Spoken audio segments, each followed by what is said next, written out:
Later this morning, the Reserve Bank will release its latest review of the official cash rate. It's expected to increase by 50 base points, an increase that's not been seen since 2016. To break down what it could mean for your mortgage, we're joined by ANZ Chief Economist Sharon Zollner.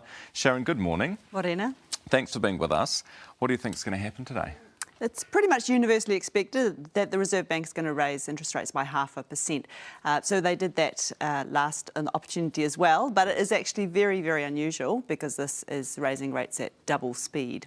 Yeah, you're right. The last time they did this, didn't they? So there was an economist on this morning suggesting that there's an outside chance they could do 75 basis points. That a bit extreme? Yeah, I don't think that is particularly likely. It would certainly rattle markets a lot. The Reserve Bank, I don't think they need to panic. I mean, yes, inflation is very high, but they're clearly getting traction with their rate increases. Just look at house prices. They've fallen in the last 5 months.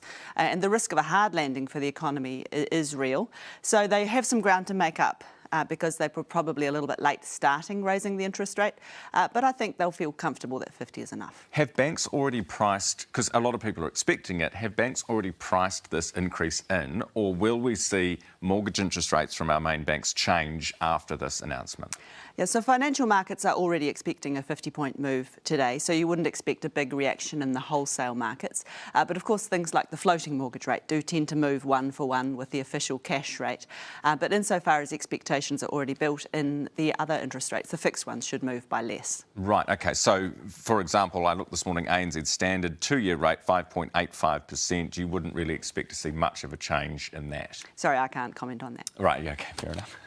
Just trying. So the big risk here is if they go too far with pulling the lever, that they might push us into a recession, that there might be an economic downturn, right? That is a risk, yes. Right. How big is that risk? I think at the moment the economy is under pressure. Obviously, with house prices up 50% in 3 years from levels that were already considered overvalued, there is a fragility there in particular. And I think that is the channel by which a hard landing could occur. On the other hand, the unemployment rate is really, really low, and that does provide some sort of a buffer for the economy to handle these interest rate increases. But the Reserve Bank's more focused on the risk on the other side, that if they don't raise interest rates aggressively enough, then they could lose control of inflation expectations, lose credibility, and then we're really in a pickle. Yeah, well, this is the thing. I mean, people say the Reserve Bank now is trying to serve too many masters. You know, they've got to think about house prices. They've got to think about this. When it used to be just keep your inflation between 1% and 3%.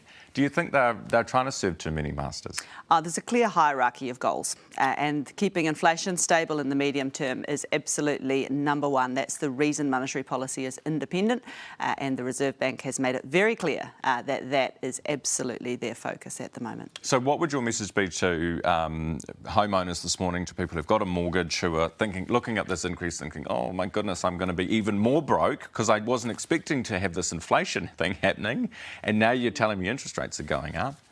Yeah, it does seem quite mean, doesn't it, to raise interest rates when households are already under so much cost of living pressure.